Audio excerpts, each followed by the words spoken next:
نحمده ونصلي على رسوله الكريم اما بعد فاعوذ بالله من الشيطان الرجيم بسم الله الرحمن الرحيم رب اشرح لي صدري ويسر لي امري واحلل عقدة من لساني يفقهوا قولي. السلام علیکم ورحمۃ اللہ وبرکاتہ. ناظرین، پروگرام دعا کیجیے کے ساتھ آپ کی خدمت میں حاضر ہیں. آج ہم انشاءاللہ اولاد کے لیے کی جانے والی دعاؤں کے بارے میں بات کریں گے کہ قرآن و سنت میں ہمیں اس بارے میں کیا رہنمائی ملتی ہے. دعا ایسی چیز ہے جو انسان کی تقدیر کو بدل دیتی ہے. عام طور پر ہم اپنے خاندانی زندگی میں، گھریلو زندگی میں جب پریشان ہوتے ہیں تو ہم سمجھتے ہیں کہ شاید یہ مشکلات زندگی کا حصہ ہیں اور ان میں کبھی کوئی تبدیلی نہیں ہو سکتی. حالانکہ اللہ سبحانہ وتعالیٰ کے لیے کسی بھی چیز کو بدلنا کچھ بھی مشکل نہیں.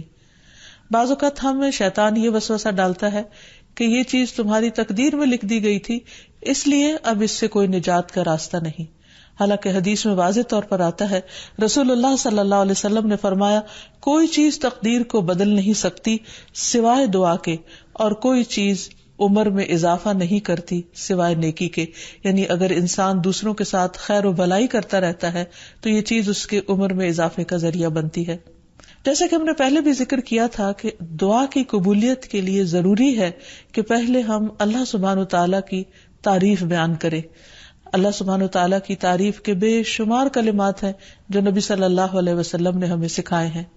ان میں سے ایک یہ بھی ہے، مصعب بن سعد اپنے والد سے روایت کرتے ہیں کہ ایک اعرابی رسول اللہ صلی اللہ علیہ وسلم کی خدمت میں حاضر ہوا اور عرض کیا کہ یا رسول اللہ، مجھے ایسا کلام سکھائیں جسے میں پڑھتا رہوں. آپ نے فرمایا، کہو لا الہ الا اللہ وحدہ لا شریک لہ، اللہ اکبر کبیرا والحمد للہ کثیرا، سبحان اللہ رب العالمین، لا حول ولا قوۃ الا باللہ العزیز الحکیم.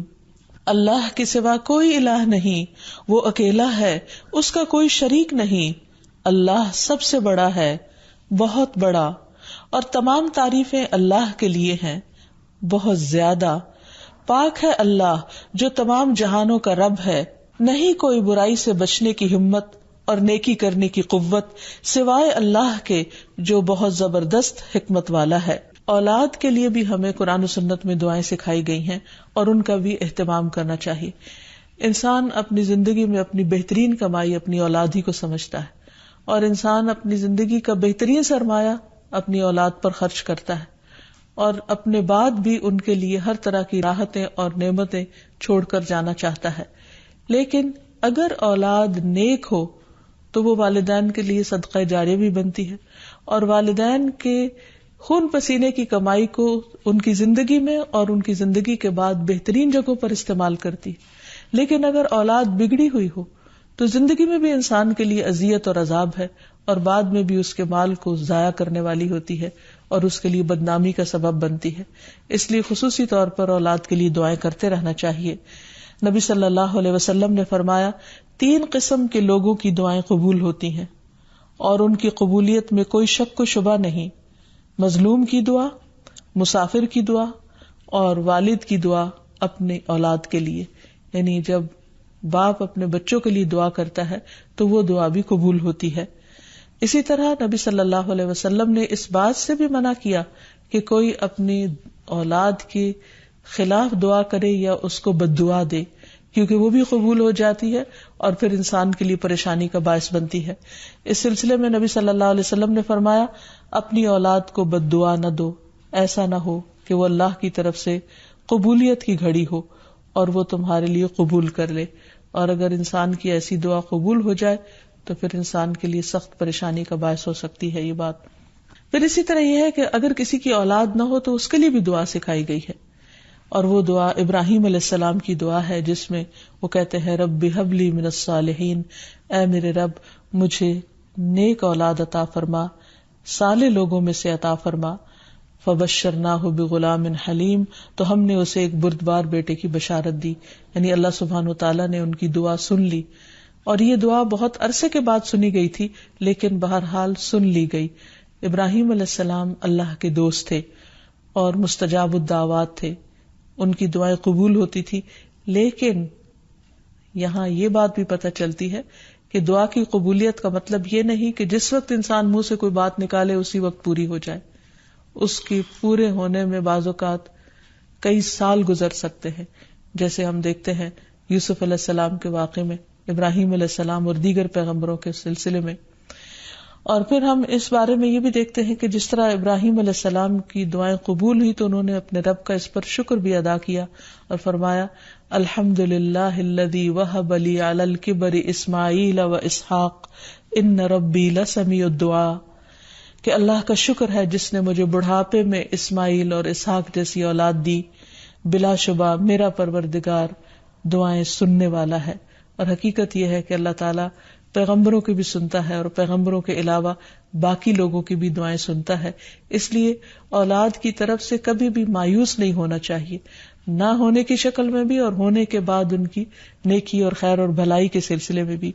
اور اس میں ہم دیکھتے ہیں کہ زکریا علیہ السلام کی بھی اولاد نہیں تھی تو وہ بھی بڑھاپے تک مایوس نہیں ہوئے اور دعا مانگتے رہے. اور اس سلسلے میں آتا ہے کہ وہ جب دعا مانگتے تو کہتے رب ہب لی من لدنک ذریۃ طیبہ انک سمیع الدعاء، کہ اے میرے پروردگار تو مجھے اپنے پاس سے نیک اور پاکیزہ سیرت اولاد عطا فرما، تو ہی دعا کا سننے والا ہے. یعنی پیغمبر ہمیشہ صرف اولاد کی دعا نہیں کرتے بلکہ نیک اولاد کی دعا کرتے ہیں. اولاد کا ہونا اللہ سبحانہ وتعالیٰ کا ایک بہت بڑا انعام اور بندے پر بہت بڑا احسان ہے. اسی لیے ہم دیکھتے ہیں کہ اولاد انسان کے لیے اگر نیک ہو تو راحت، رحمت، آرام اور چین اور آنکھوں کی ٹھنڈک کا ذریعہ ہوتی ہے. نبی صلی اللہ علیہ وسلم حضرت حسن اور حسین کو اپنے پھول کہا کرتے تھے کہ یہ دونوں میری دنیا کے پھول ہیں. ایک اور حدیث سے ہمیں پتہ چلتا ہے کہ اولاد انسان کی بہترین کمائی ہے. فرمایا ان اولادکم من اطیب کسبکم، تمہاری اولاد تمہاری سب سے بہترین کمائی ہے، بس اپنی اولاد کی کمائی میں سکھاؤ، یعنی وہ انسان کے لیے حلال ہے، جائز ہے. پھر اسی طرح بیٹیاں جو ہیں ان کی تعلیم و تربیت اور ان کی پرورش بھی ایک بہت خیر و بھلائی اور جنت کمانے کا ذریعہ ہے. لیکن اس کے ساتھ ساتھ یہ بھی یاد رکھنا چاہیے کہ اولاد ایک رسپانسبلٹی بھی ہے، ان کے بارے میں سوال بھی کیا جائے گا کہ ان کی تربیت کس طرح کی. پھر خصوصی طور پر اسے ماں کی ذمہ داری قرار دیا گیا، اگرچہ ماں اور باپ دونوں ذمہ دار ہیں، لیکن عورت سے اس کے گھر والوں یعنی اس کے بچوں کے بارے میں اس سے سوال ہوگا کہ اس نے ان کی تربیت کیسے کی. تو اس لیے ہم سب پر لازم ہے کہ ہم اپنے بچوں کی دینی اور دنیاوی دونوں طرح سے بہترین تربیت کرنے کی کوشش کریں. تو آخر میں ہم دیکھتے ہیں کہ جو دعائیں ہمیں خاص طور پر اولاد کے لیے مانگنی چاہیے وہ ان کی نیکی، تقوی اور اصلاح کی ہیں، پیدائش سے پہلے بھی اور بعد میں بھی. پیدائش سے پہلے رب ہب لی من الصالحین، کہ اے رب مجھے صالح اولاد عطا کر. رب ہب لی من لدنک ذریۃ طیبہ انک سمیع الدعاء، اے میرے پروردگار مجھے اپنی طرف سے نیک اور پاکیزہ اولاد عطا فرما، بے شک تو ہی دعا کا سننے والا ہے. پھر اسی طرح اولاد کو شیطان سے محفوظ رکھنے کی دعا بھی کرنی چاہیے، جس طرح حضرت مریم کی والدہ نے ان کی پیدائش سے پہلے دعا کی. پھر اسی طرح اپنی اولاد کو شیطان مردود سے بچانے کی بھی دعا کرنی چاہیے، جیسے حضرت مریم علیہ السلام کی والدہ نے ان کی پیدائش کے وقت یہ دعا مانگی تھی، وَإِنِّي أُعِيذُهَا بِكَ وَذُرِّيَّتَهَا مِنَ الشَّيْطَانِ الرَّجِيمِ، اور بے شک میں اس کو اور اس کی اولاد کو شیطان مردود سے تیری پناہ میں دیتی ہوں. پھر اسی طرح ایسی اولاد مانگنی چاہیے کہ جو انسان کے لیگیسی کو آگے لے کر چل سکے اور اس کے علمی ورثے کو سنبھالنے والی ہو، جیسے زکریا علیہ السلام نے دعا کی تھی. پھر اسی طرح اولاد کے اللہ تعالیٰ کے راستے میں قبول ہونے کی بھی دعا کرنی چاہیے، جیسے حضرت مریم کی والدہ نے ان کے لیے دعا کی تھی کہ ربی انی نذرت لک ما فی بطنی محررا فتقبل منی، کہ اے میرے رب بے شک میں نے تیرے لیے اس کی نظر مانی ہے جو میرے پیٹ میں ہے کہ میں آزاد چھوڑ دوں گی، سو مجھ سے قبول فرما، بے شک تو سب کچھ سننے سب کچھ جاننے والا ہے. پھر اسی طرح اولاد کی دینی دنیاوی ضروریات پوری کرنے کی بھی دعا مانگنی چاہیے، جیسے ابراہیم علیہ السلام نے دعا کی تھی اے ہمارے پروردگار، میں نے اپنی اولاد کے ایک حصے کو تیرے قابل احترام گھر کے پاس ایسے میدان میں لا بسایا جہاں کوئی کھیتی نہیں، تاکہ وہ نماز قائم کریں۔ پروردگار، بعض لوگوں کے دلوں کو ان کی طرف مائل کر دے، انہیں کھانے کو پھل مہیا فرما، توقع ہے کہ یہ شکر گزار رہیں گے۔ اسی طرح ابراہیم علیہ السلام نے اپنی اولاد کے کھانے میں برکت کی دعا کی، اللہم بارک لہم فی اللحم والماء، اے اللہ ان کے گوشت اور پانی میں برکت نازل فرما۔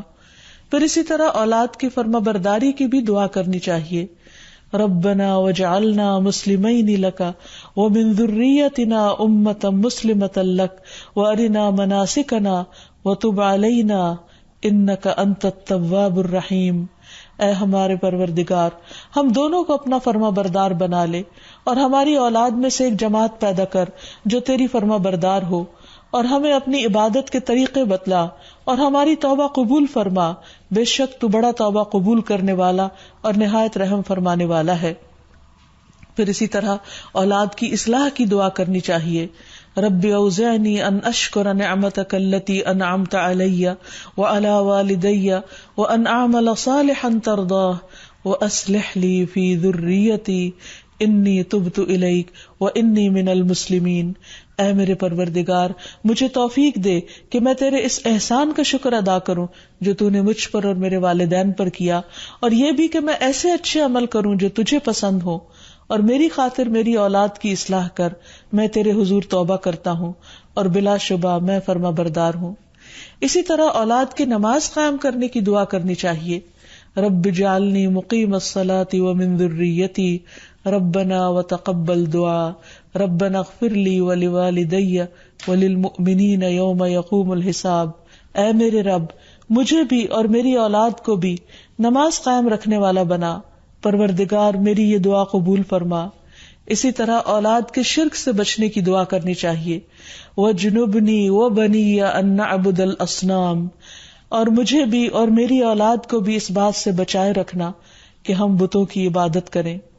پھر اسی طرح اولاد کی خرابیوں سے، پریشانی سے بچنے کی دعا بھی کرنی چاہیے، جیسے نبی صلی اللہ علیہ وسلم نے دعا سکھائی کہ وَمِن وَلَدٍ يَكُونُ عَلَيَّ رَبًّا، کہ ایسی اولاد سے مجھے بچائے یا رب جو میری آقا بن بیٹھے۔ پھر اسی طرح دوسروں کی اولاد اور دوسروں کے بچوں کے لیے بھی دعا کرنی چاہیے، کیونکہ انسان جب اپنے لیے خیر چاہتا ہے تو وہ خیر دوسرے کے لیے بھی پسند کرنی چاہیے، اور جب دوسرے کے لیے دعا کرے گا تو وہ خیر اس کی طرف لوٹے گی جو کسی کے لیے بھلا چاہے گا۔ اور اس کے لیے ہم دیکھتے ہیں کہ نبی صلی اللہ علیہ وسلم نے حضرت انس کے لیے خصوصی طور پر دعا کی تھی، ان کی والدہ کی فرمائش پر، اللہم اکثر مالہ وولدہ، اے اللہ اس کے مال اور اولاد میں کثرت کر۔ اور ہم دیکھتے ہیں کہ حضرت انس رضی اللہ تعالیٰ عنہ کے حق میں نبی صلی اللہ علیہ وسلم کی یہ دعا قبول ہو گئی۔ تو اللہ تعالیٰ سے دعا ہے کہ وہ ہمیں اپنے ازواج اور اولاد میں آنکھوں کی ٹھنڈک نصیب کرے، اور یہ دعائیں ہمیں سکھا دے تاکہ ہم اپنی اولاد کی دنیا اور آخرت کی بھلائیاں مانگتے رہیں اور اللہ کی رحمت سے کبھی بھی مایوس نہ ہوں۔ وآخر دعوانا ان الحمد للہ رب العالمین۔